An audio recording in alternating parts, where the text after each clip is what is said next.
Have you ever thought that the property market is getting increasingly crowded? Well, you're not wrong.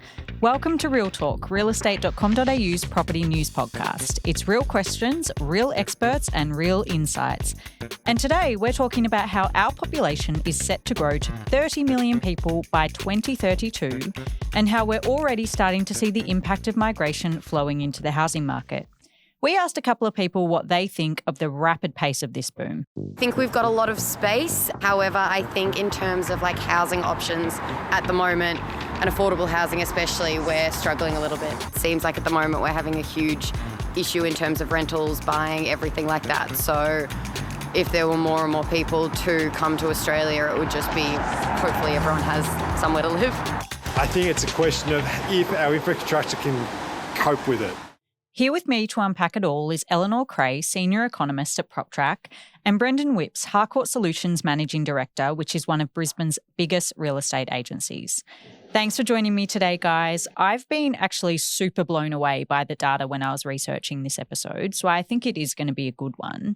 Because we are in a well-documented housing shortage, which is contributing to record low vacancy rates, deteriorating affordability. Are we building enough housing for our growing population? And can we really handle the population boom that's already occurring? Eleanor, you've done a lot of data work on international population growth this year. What are your key findings? We are in the midst of, a population surge. In 2022, the population grew by record numbers. It was actually the largest ever recorded numeric increase, according to the Australian Bureau of Statistics. In the decade to March 2020, the annual population increase through net migration would average around 220,000 per year. But in the 2 years of those pandemic-related disruptions throughout 2020 and 21 combined, we only had 2,000. But now we have seen that it's, really roaring back, driven by net migration in excess of now 400,000 persons annually.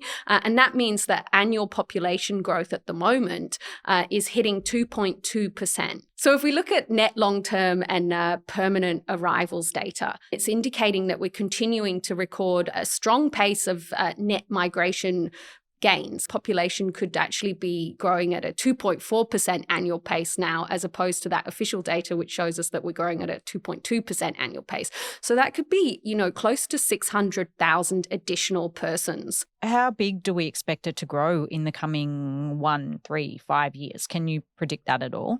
It's certainly been, an unusual period, so it's probably a little bit hard to kind of predict out into 2024 and 25. If we think about net migration gains averaging around 220,000 in the decade to March 2020, and then we saw that dropping off to 2,000 over 2020 and 21, and now we've seen that huge resurgence in 2022, we have more than made up those losses throughout the 2020 and 21 period. So it does mean that the population is not only growing at a fast pace, but it's growing at a pace over and above what we would have seen. Brendan, you're Queensland-based. Are you seeing these stats show up in Brisbane? For our viewers and listeners, our business sold across 138 different suburbs last year in Brisbane, managed properties, 2,500 properties across 160 different suburbs. So we get a good sense of what's going on in Brisbane.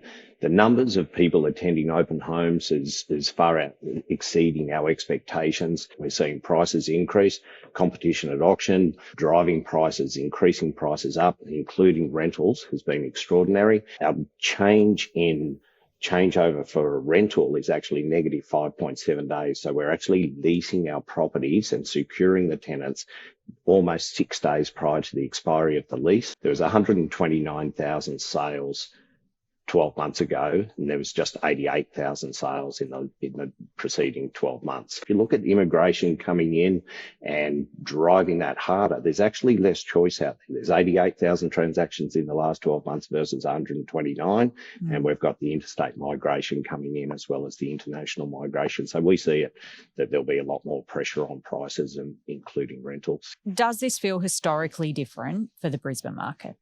We traditionally run numbers somewhere closer to the 100,000, but having that differential from 129,000 down to 88,000, you really feel that on the ground. Eleanor, what factors, apart from international migration, if any, do you think is driving this? Heading into this year, a lot of people thought those price falls that we saw in 2022 were going to continue, maybe even accelerate. And there were a lot of people that were forecasting pretty large price falls. But in fact, we've seen quite the opposite. Now, there's a number of factors that have driven that price recovery. So we did see that there was a pretty subdued listings environment in the first half of this year, a lot less choice for buyers, and that really concentrated buyer interest around those fewer properties that was listed for sale. But there were other factors that have driven this turnaround in home prices and pretty quick recovery. Net migration and population growth was likely one of them. And we've actually seen that the turnaround in home price growth has been fastest in some of those markets that are likely to have experienced the strongest population growth and also decline in rental vacancy rates. It seems like we're trying to balance driving our economy with the right migration with an already struggling housing supply. Do you have any ideas for how we can perfect this balancing act? The overarching problem is we know that those additional gains from net migration and resurgent population growth have added to housing demand. But I think what's critical is the backdrop that has occurred against, which is a housing shortage. It is fundamentally a good thing that so many people want to call Australia home. Without that strong population growth, we probably would have seen that the slowdown in the economy would have been quite a bit sharper. But it does place stress on housing, and it does exacerbate what is already a pre-existing housing shortage. And I think that that's the fundamental issue. And I think if we want to get serious about housing our growing population, we really need to get serious about addressing this housing shortage and the issues that we have with respect to housing supply. Brendan, having new resident enter Brisbane or enter Queensland, it's great for the economy, but it is really tough for housing.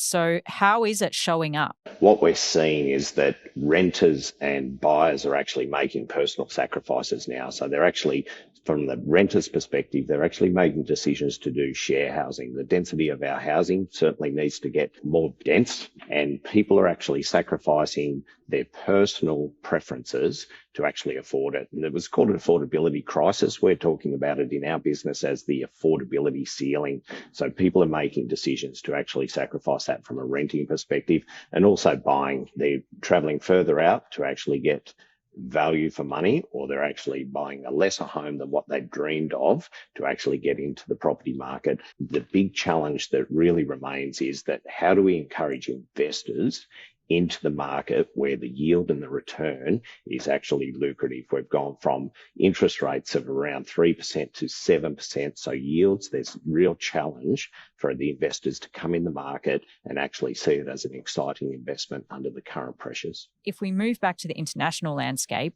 we did actually speak to one person about how they feel in relation to our growing population. I don't think the public transport network for the outer suburbs of Melbourne, where a lot of the more affordable housing is, hasn't kept up with the growth, which is unfortunate.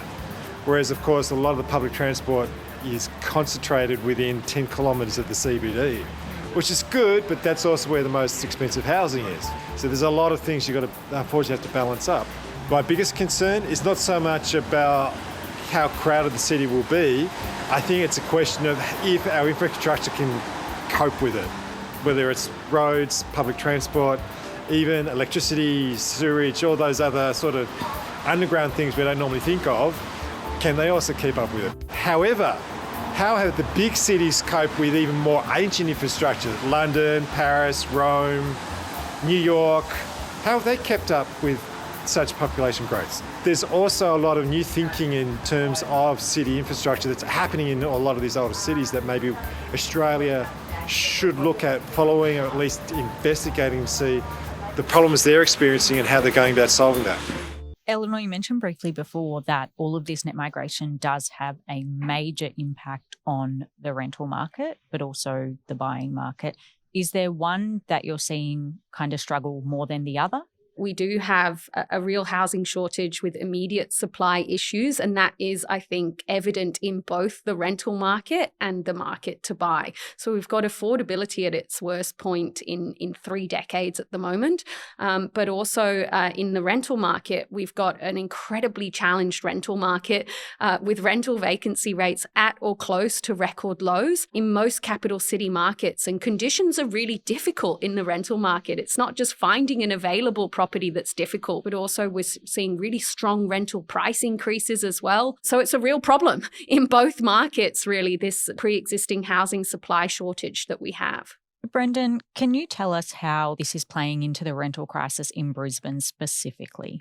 There's enormous competition. Every time we have a property become available, it's not 1, 2, 3, it's 10 applicants. It is becoming, for that end of the market, so challenging, and it's almost scary. We have this amazing space in and around Brisbane, and we have these beautiful big McMansions and homes, and the utilisation rate of the space is so low. It's a bigger, longer burn issue than just today, what are we doing about it? So the governments have got some jobs ahead with regards to that infrastructure spend. How do we support that? How do we invest in that to actually solve this problem long term? What else, Brendan, in your opinion, needs to change? I don't think I have the answer to that, Alice. If the answer was there, it would have been done or it would have been active. It then comes down to the consumer. What are they prepared to sacrifice? We look at our lifestyle is pretty good. So the sacrifices might not be that bad compared to what we've traditionally done a longer time ago. I'm not saying that you have to sacrifice a lot, but sometimes we have to make a compromise to be able to actually get into a property in this market. Eleanor, do you have any ideas about what can change so that we are ready for such a huge international population boom? I think supply is probably the number one, but also I think infrastructure and investment frameworks that are really going to, I guess, maintain and hopefully enhance the livability of our cities as we move forward into the future. The only kind of sustainable way to really address the housing shortage that we have and the affordability issues that we have and the problems that we have in the rental market are to build more and more of the right type of homes in places where people want to live, as well as policies that are going to reduce some of the planning impediments and hurdles that developers face. But also, you know, Brendan's brought up a couple of interesting points around kind of better utilising our existing housing stock. So we have an abundance of spare bedrooms in Australia and well-located spare bedrooms, particularly in Sydney and Melbourne. So better utilising the existing housing stock that we have is also probably another factor that we can consider. But also policies that encourage, I guess, right sizing. So we do see that there are inefficient tax and transfer barriers that maybe stop people from moving closer to work when it's convenient, or stop people from downsizing as they age. And some of those policies could definitely do with a rethink in terms of allowing us to better, I guess, right size our existing dwelling stock. Are we seeing any of these changes in action? We certainly have seen that governments have begun to recognise the need for more housing. In August, the National Cabinet agreed to build an additional 1.2 million homes over the next 5 years. But we are currently not building enough to hit that goal. And in fact, we'd probably have to see the pace of building activity stepping up around 40% to actually be able to hit that goal based on the annual growth that we're seeing in terms of the population and those strong gains that we're seeing with respect to net migration. The new residents will probably absorb most of those additional homes. But this is also based on another important factor, which is the fact that we have seen that household sizes have declined. And that kind of roughly offset the lost population that we saw in 2020 and 21. So now that net migration has come roaring back, that's where we're seeing that additional demand is adding pressure. So it's a combination of factors. Brendan, what's happening in Brisbane to help with the housing market with these shortages that Eleanor's been talking about? And again, what Eleanor said, that the federal government has commenced discussions on the 1.2 million houses over the next 5 years. So there's good discussion around that. The industry has come together to start the discussion. On the ground, what are we seeing? Not a whole lot. These are long pipeline developments. And again, construction costs have put a restraint on developers. So they've slowed down. As the yields start to improve, and unfortunately the renters, obviously the weekly rents are increasing, and we're seeing that increase rapidly. We're starting to see the investors come back into the market. In the first half of 2023, we were seeing investors flee fairly quickly, and there was the evidence of the mortgage cliff, where there was fixed rate interest rates and coming off the mortgage cliff around this time of the year, October, late 23, early 24. And I think a lot of those investors actually acted and got ahead of that, and they've sold. What we're actually seeing now is investors come back into the market, which is a great sign, which will free up a little bit of supply. But at the end of the day, you have to build more to actually increase supply.